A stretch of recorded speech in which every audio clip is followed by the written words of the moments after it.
Hello, everybody. How are you doing? Hola, Fran. ¿Cómo estás? Hola, Jorge. Here we're doing fantastic. Great.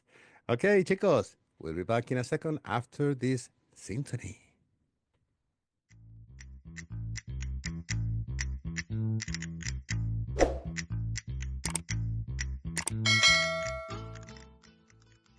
Hello, everybody, again. Another week. Here we are in Spanish Loops. Francisco, we are going to talk about today about a topic that is worldwide, but here in Spain we have so many variations of that. We don't mean to say with these words that we have more than anybody else, but because this is Spanish Loops, we're going to talk about that kind of thing about Spain, and precisely is Hats and headwear. If anybody has any topics that wants us to talk about, please send us an email, a DM, or whatever. We would love to talk about whatever you guys want us to talk.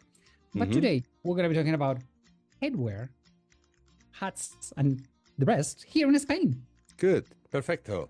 So, Francisco, let's get into the historical side about if there is any records, as far as you know, or I know, if anything comes to my mind, I will mention. But if there is any kind of records, how, where, and when the use of hats were imposed, either for protocol, etiquette, or something like that, or it's just occasional things that happen randomly along history. Really, we do not have records of headpieces Hmm. around Spain. The first reference that we do have is La Dama de Elche. Okay, Oh, yes. okay, Yes. La Dama de Right. Elche is a Yeah. beautiful pre-Iberian sculpture. Okay? It's about Uh-huh. 2,000 years before Christ, if I'm not wrong, and it is in the National Archaeological Museum in Madrid. If somebody wants Hmm. to go and see it, and it has two funny rodetes, that's the word, which is these two braids that you make like a round spiral. Or do you remember Princess Leia? How are you taking the words of my mouth? Okay, Princess Leia with those two little things on her ears. That's exactly what she's wearing. Okay, that's, let's say, the first headpiece that we have in Spain. So, But as George Lucas says in his movies, a long, long time ago time in a ago, there we galaxy, go. maybe the Dama di Elche inherited that from Inspire Princess Princess Leia. Leia. There we go. We don't know. So anyway, that's the first headpiece Yeah. that we do have in Spain. Hmm. The thing is that uh, we have had so many cultures crossing into Spain. We had the Goths, Visigoths, the Muslims, the Jews. Everybody brought their own headpieces. And also, we have said many, many times that here in Spain, we're the second country with more mountains in Europe. Hmm. We have high mountains, low valleys, we have deserts, we have forests, we have rainy areas. And all of this is going to shape the headpieces that we're going to wear. Hmm. Right? So we do have, we we do have a national hat, but we do we don't have a. This is from here, from history on and on and on. I mean, we don't even have a royal crown. Well, Talking about actually, we do. We have a royal crown. We have a crown, but if you're a giant, it's not wearable. That's right. there we go. It's an extremely big diameter Huge. thing that is impossible to be There we go. worn by anyone. But So it's not we like have the crown. Yeah. it's not like in England that the king or the queen gets the crown. Here in Hmm. Spain, our monarchy, they do not get crowned. Yeah, Right? So because they are not. We don't have a ceremony. We have a proclamation. proclamation, That's and the they are difference. enthroned. Yeah, They do sit on a throne, that's right. but that's it. About hats in Spain, Hmm. that's what we want to talk about today. As I said, we do have a national hat. Jorge, which one is the national hat in Spain? It's Because called what in America is regularly known as sombrero. Okay, and it's original from the city of Cordoba in the south there of we go. Spain. So whenever you hear the word sombrero, that is adapted to the American language as it is sombrero. Okay, that is the national hat. Always in black. There is variations for parting, I guess, but no, always in black, isn't it, Francisco? So yes, the thing is that the sombrero cordobés, a Mm. Cordobés hat, which is a flat, round, hat, it's made normally with felt, which is wool that has been boiled, okay, Yeah. mixed with rabbit's hair, so it's very thick, it's very strong. It's an evolution from a farmer's hat. Okay? Yeah, that's It right. reminds us a little bit of the French canotier, but with more wing. Mm-hmm. That's right. Think about it. Okay, Yeah. so it's when people, our listeners, think about how a Spanish hat is that flat with big wing. Normally, as you said, it's in black because the tradition comes from the farmers and it was made with a straw. But when it rains, the straw goes down and it's not good enough. So they made this felt, which is much stronger, and they would be protected from the sun and the rain. And also protecting your shoulders and neck. There we go. Because we're talking about this is Cordoba, south of Spain, Mm-hmm. very, very, very sunny. Okay. True, true. It's by tradition, it's black because it comes from working people. Mm-hmm. Okay. And to get stains out and hide them a little bit, it was very, very, very dark. Now it's shiny, beautiful black. Okay. And it's, to me, it's a very elegant hat because especially if you wear the traje corto, Yeah. these pants, they go very up, very, very high, mid ribs, and you have this tiny short bolero. Okay. The bolero then, jackets, yeah. It makes you look very imposing, very strong, very powerful. And then the hat, it looks very, very good. By the way, the hats that we know today as sombrero cordobés dates back to the 17th century. Oh, wow. That's a long time ago. It's a long time ago, and it is probably the most, it's a national hat. We do have a national hat, and it is sombrero cordobés. Although a lot of people think that maybe the Spanish hat, which is what I thought, okay, because I thought the Spanish hat, it is la montera, which is the bullfighter's hat. No, it's not. It's No. something totally different, and it's got to do very much involved with the bullfighting world. There we go. Like So la montera, it's another very Spanish hat, but it's not the national hat. La montera is that funny looking hat that has like two horns by each side. Do you know what is the material? That's something I had no clue. I would say it's wool. Nope. It is astrakhan. Astrakhan. Seriously?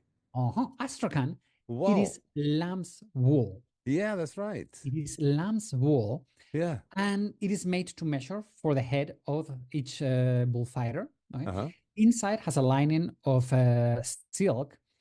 And bullfighters, being mega superstitious, yeah, they are. Many of them inside of the montera, inside of the hat, they saw the image of a Holy Mary or Jesus Christ. The saint of their devotion. Saint, there we go, of their devotion.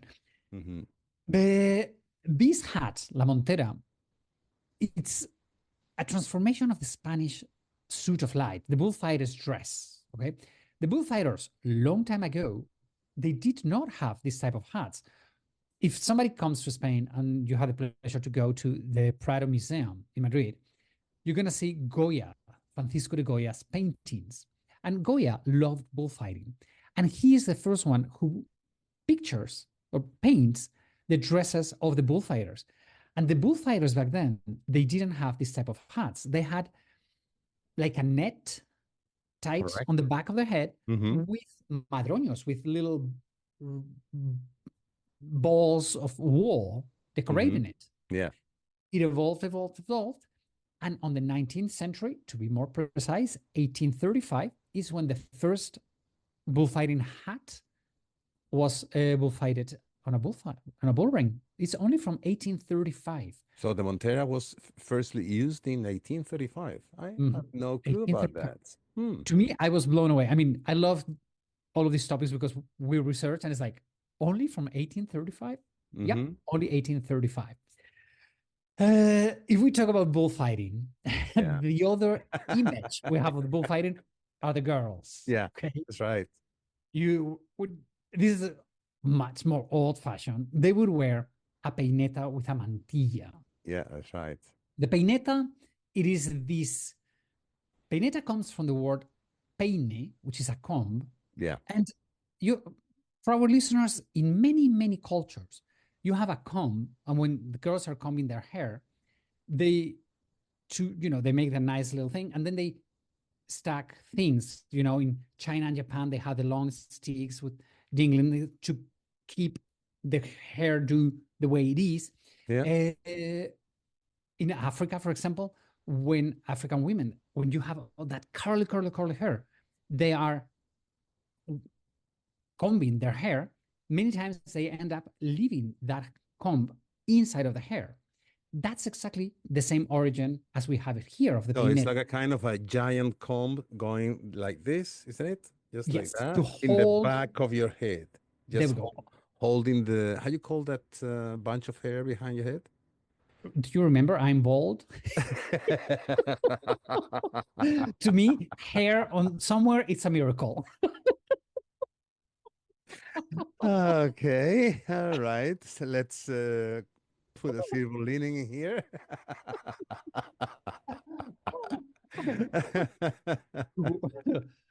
Center. No, so the peineta, it's like plate, let's put it that way, Yeah. that has a comb at the bottom, and it goes on the back of the lady's hair, Hmm. and it sticks up. Okay. And normally we put a mantilla. Mantilla, it is, It's a kind of a veil. there we go. What you use with the peineta, right? It's kind of a So veil. that's the image we have of the flamenco dancers. The thing is that Hmm. In a way. Yeah. it's like, very Spanish. Okay, that's it. Okay, you can put flowers into it, like carnations, and that's the perfect thing. The thing is that today, the peineta and the mantilla, it's something that, okay, it it empowers. I was talking this morning with my mom about the peinetas and everything, and she says, when you put a peineta, suddenly you have this weight on the back of your head, and she says you walk a little bit more straight up, You have and to hold it, your neck Yeah. gets a little bit higher, and then you Yeah. put some high heels and they're even taller. So suddenly you become a sculpture walking. So it's Yeah. very beautiful It because it's makes very sense. flattering. I mean, your mom is very wise because it really makes sense every single word. I mean, because this is something that when you see a woman wearing a peineta, a girl wearing a peineta and the mantilla, it's empowerment.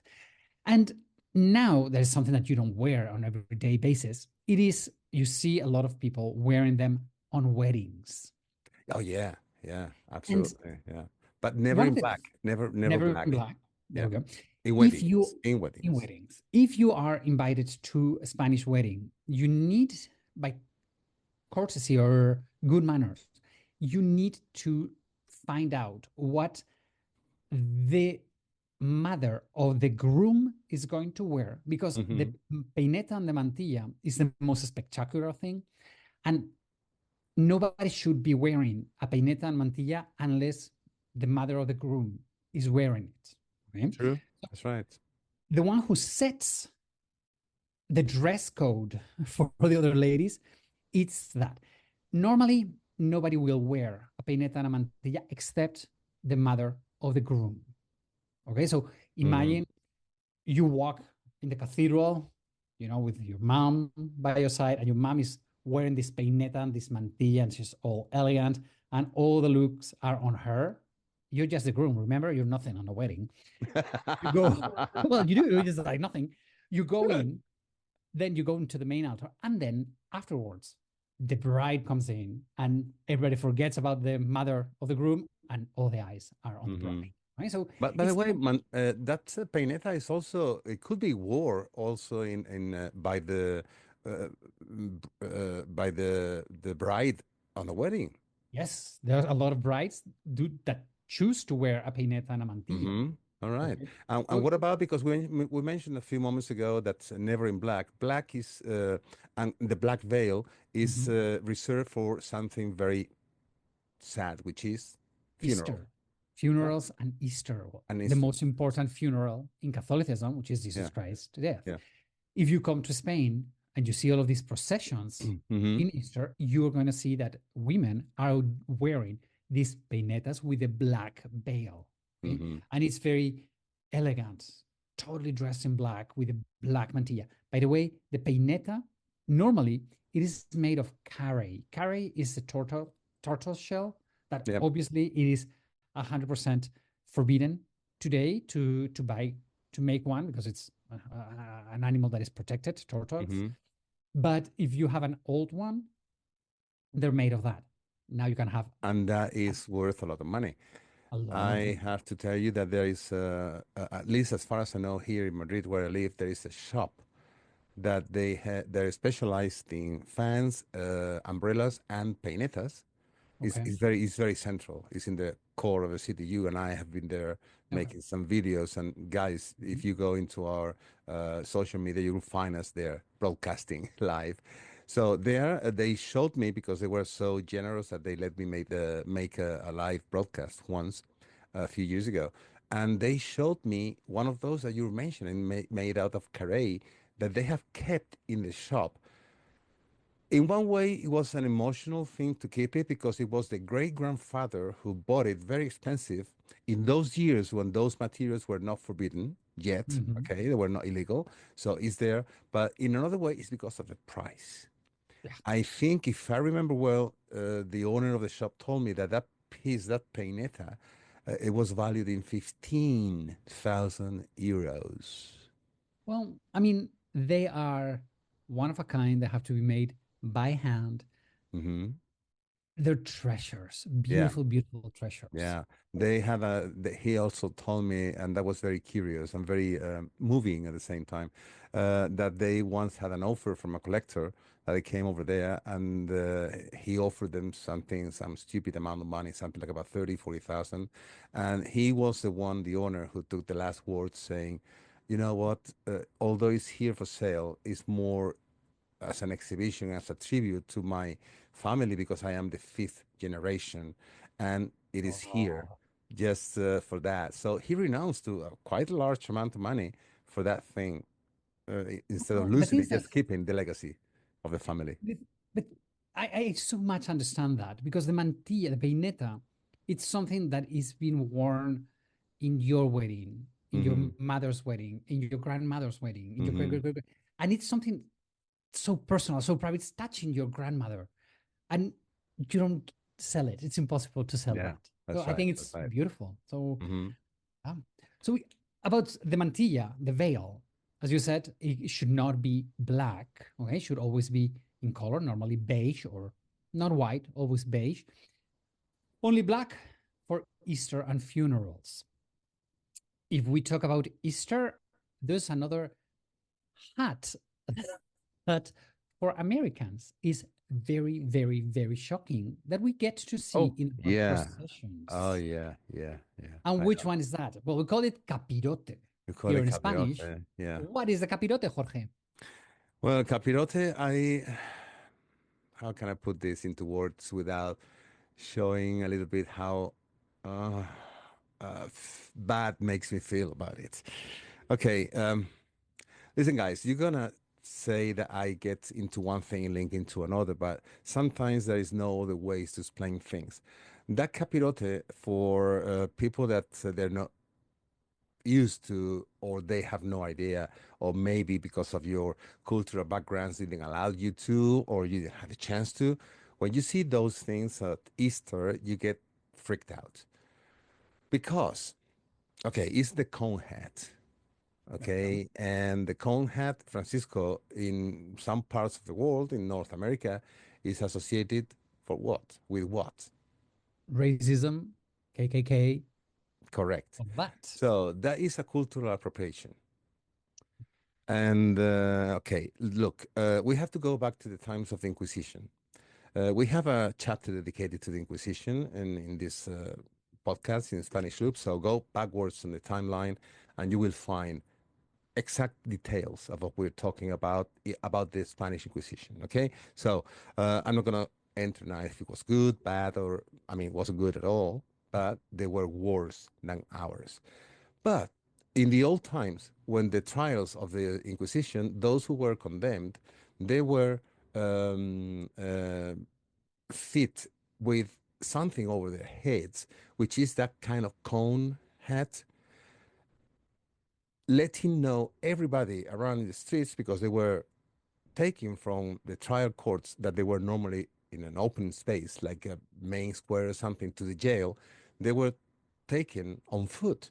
So everybody could tell that the condemned was the one who was the penitent that was wearing the cone hat. Okay? Mhm. So that was part of the Inquisition. So now here we come when the time of slavery and that organization that you mentioned, KKK, and they took the white robe with the cone hat to scare the slaves at the time, especially at nighttime. Just imagine a family of Afro-American people in gathering in their place where they were living in their plantations, and then at night somebody comes up with a white robe, that cone, and a torch. In the pitch dark, you could see only the figure of that white tunic, supposedly a man inside, or a ghost or whatever, because in those days superstition was part of the culture of those slaves that they were taking into as a human merchandise. Okay, so they were very superstitious, and it was a kind of to scare them constantly, and that became the uniform for Mhm. that organization. To me, that is a cultural appropriation, because when you go into these beautiful parades in Easter, regardless if you believe or not, I mean, those parades, they are very emotional, they're very moving. You can see the devotion of the people, and they are followed in those thrones with the Christ or the Madonna that is being taken on a walk in the neighborhood, the parish, or even around the whole city. Behind, there are those penitents that they are wearing that kind of uniform, okay, Mhm. that is being in Spain since, uh, okay, it's a like an inheritance of the Inquisition, but converted into the Catholicism, it was like those who wanted to get rid of their sins, making a penitence, going behind the image of that Christ or Madonna that is your devotion. And that is a little bit freaking out for those who don't know. Once you are explained about it, you get the point. But to me, it's a little bit of an Well, annoying situation. to me, I mean, I think you're right. To me, the cone head and wearing the white tunic all covered, it's a way, it's a pennant. It's somebody who has something in their soul. And That's right. what they want to do is follow these Madonnas, these sculptures. And it's a conversation of this person with Jesus Christ, with the Holy Mary. Help me. I need some help. I need. Hmm. So it's a moment of personal faith and something so Introspection, I would introspection. There say. we go. Yeah. So something that, I mean, and this goes to me over any religion. We all have moments of repent. We all have moments of solitude. We all have those Hmm. moments of, Yeah. I need to talk with somebody. Some people talk to God, some people talk to the psychologist. So when you talk to God, it's a beautiful, intimate moment Yeah. that Hmm. suddenly, because some crazy people around the world has decided to use it as a uniform and steal it from our culture, Hmm.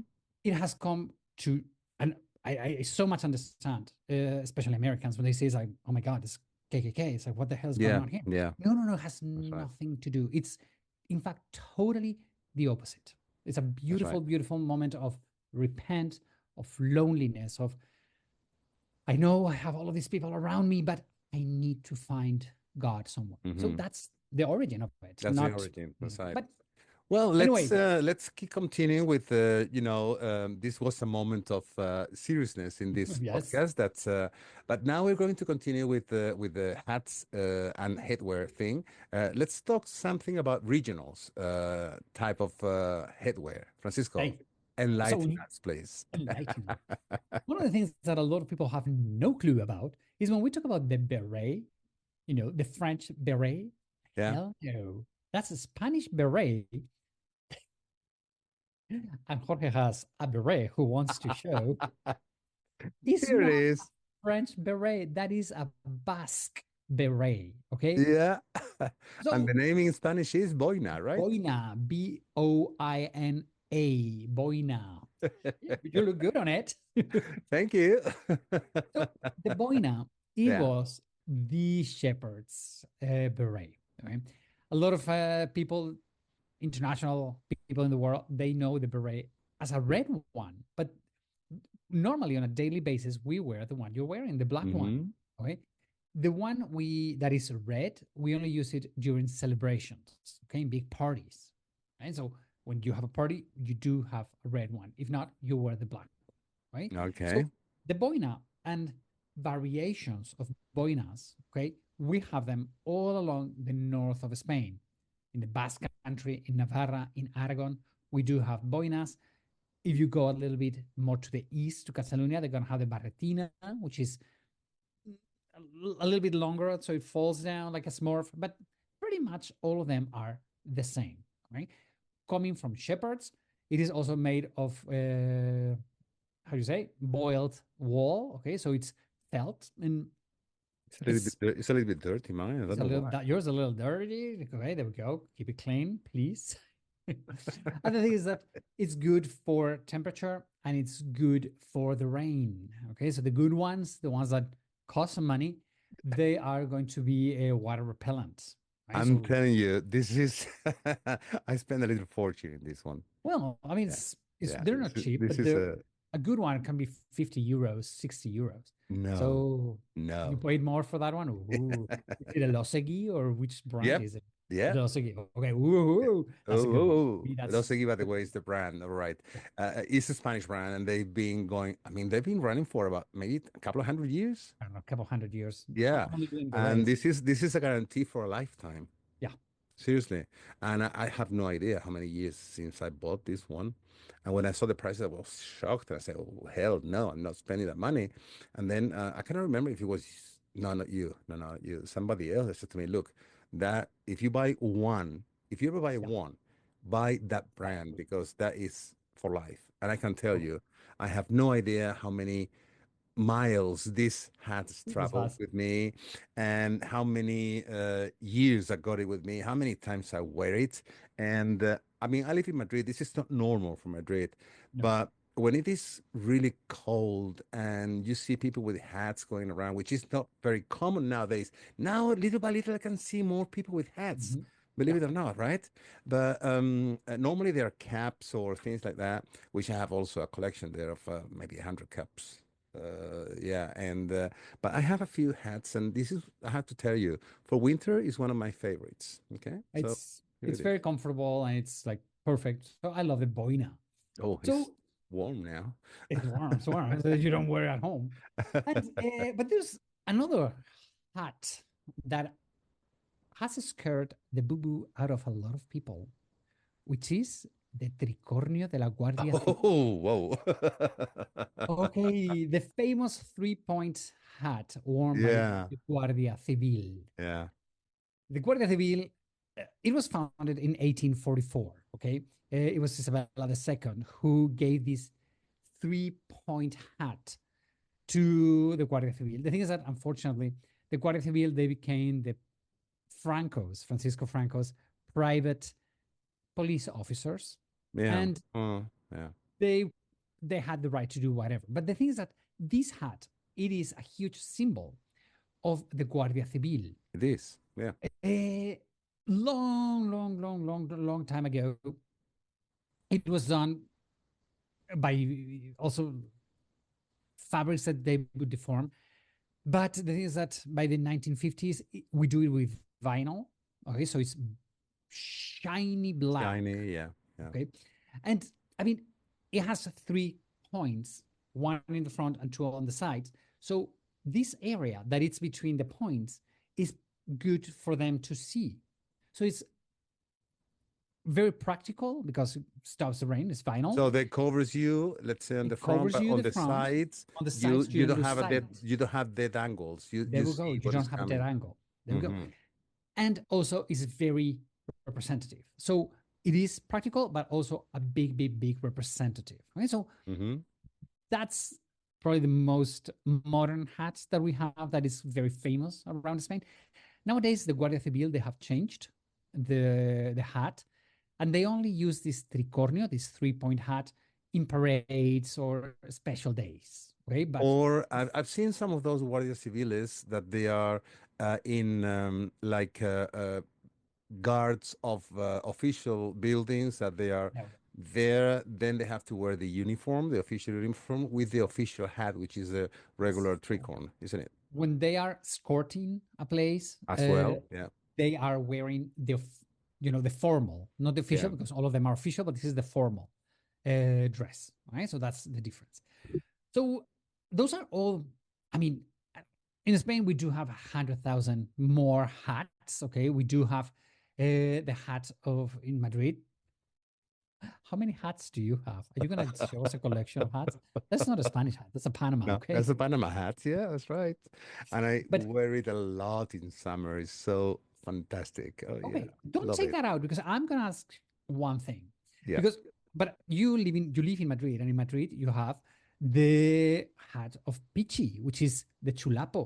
Okay, I which is a have one, but I couldn't find it. of course you have one. So in Spain, we do have 100,000 million headpieces. In Valencia, as we said, they still use ladies de rodetes for the fallas, okay, these little round things on the sides of the head. So we do have many more that we could not go over. But one thing I would love to go over is about hat good manners. Because in Spain, good manners in hats are very, very important. First of all, if you're attending a wedding, ladies, if you are wearing a hat in Spain, we don't care the size. It can be a huge Pamela. Okay, it is not proper to remove it. If you To go what? to a mass, no, you go No, to the mass no with the proper. Pamela. Say it again. No proper to what? To remove it, you have to wear it from the Oh beginning yeah, to all the right. end of the wedding. Okay, Yeah. you go to the wedding, to the mass, wearing the hat or the headpiece, whatever. You don't take it out in mass, ladies. After that, all the pictures and everything, the cocktail, the dinner with the hat, and the dance with the hat. You may remove it at the end of the dance. Right? So hats should not be removed, ladies. On the other hand, gentlemen, if you're wearing a hat to a wedding, well, to a church, you need to take your cap, your hat, or Mm-hmm. anything out of your head. Okay, you should not enter a temple, a religious temple, wearing a hat. Wearing a hat. Yeah. If you You have, know, now that you mentioned that, it came to my mind. Remember the wedding, the royal wedding, many years ago, in between the then Prince Charles of England and Mhm, Lady Diana. yeah, I do remember perfectly because I was a freak of the 70s, and I'm still a freak of the 70s and 80s music. And of course, one of my favorite singers was Elton John. And Elton John was always wearing a hat, or now, as he admitted recently in a documentary that was made by the BBC, I think it was, that, yeah, I'm wearing a toupee, and so what? You know? Good for him. I mean, I'm not criticizing here absolutely anything at all.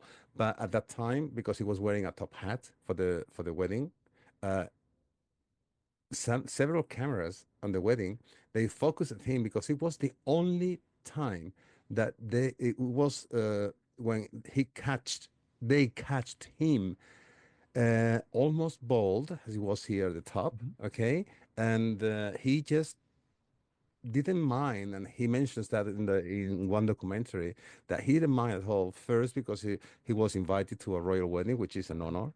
Okay. mhm, Second, because of his friendship with still Diana, not okay, Lady Diana, as she was mhm, after the wedding.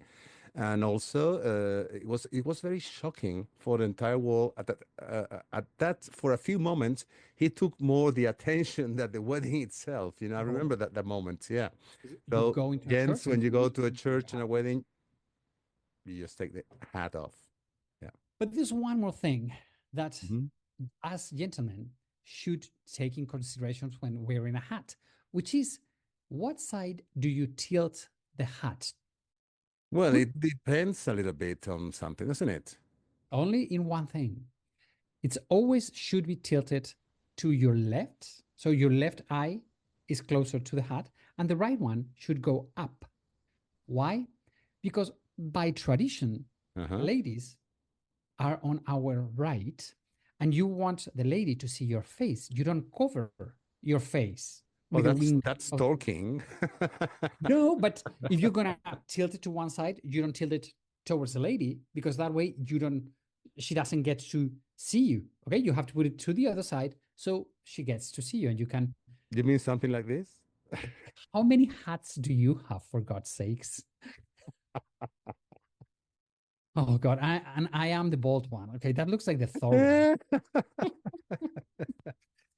Guess where But this hat anyway, is from? what? Guess where this is from? I don't know. A carnival? Australia. Australia. Okay, okay, It okay. is a real one, also a little fortune in this one, and I keep it with. I mean, this is one of my little treasures. You know. Oh, Yeah, this oh, is beautiful, and I love it. It's so. I just love it. So you said tilt it to the left, like this, to my oh, left. to your left. The Hmm. right eye is the one that should be a little bit down. That's because the lady is going to go on the right arm and you want to talk with her. So that's why Uh-huh. you wear it that way. And with that, Jorge, I think we have covered the most important hats and headpieces in Spain. At least that's all what we had prepared for today. Yeah, well, and I just need to go and get rid of all these hats that I have around me. Well, I think it's been a very funny and unusual topic just to talk about hats.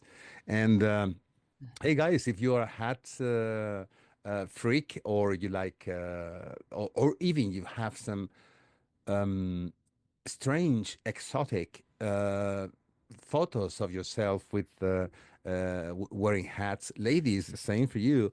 Please share it with us. You know, We would love to SpanishLoops see at them. gmail.com. That's our email. And we will be glad to make a podcast with all the photos that we are asking in most of our chapters now to, as we are in video, just to, we may make a podcast with all the photos. Just remember that at least your name, even if it's his first name, and where you're from, and so we can talk a little bit about. Hey, look at Rose from Virginia. This is when she went to Cambodia, and We would love to see that. yeah, we'd love to see all that kind of things.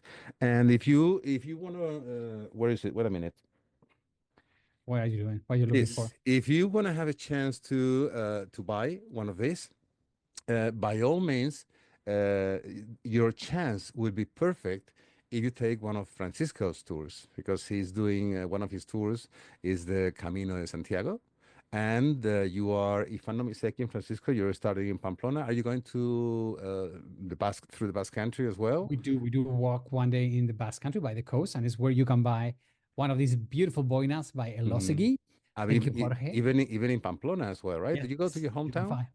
Yes, we go to Okay. Pamplona So and yeah, we so there you have a good selection of boinas or burret, how are you gonna call them? And yeah, that would be your perfect chance to make it.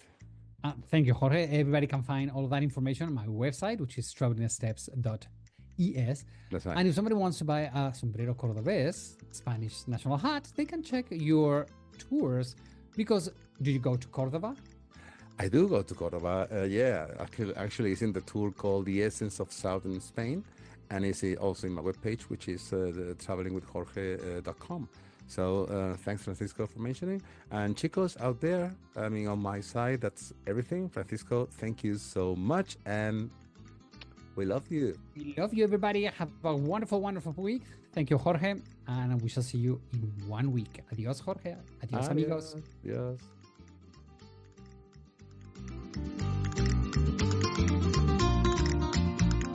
And as usual, we want to thank all our listeners for being there every week, letting us sharing our talks. Follow us in Spanish Loops in Facebook, Spotify, Apple Podcast, or your favorite platform. And in Instagram, you can find us as the Spanish Loops Podcast, no spaces altogether. If you want to find us the quickest way, just Google Spanish Loops Podcast and you will find us. Hasta la vista, amigos. See you next week.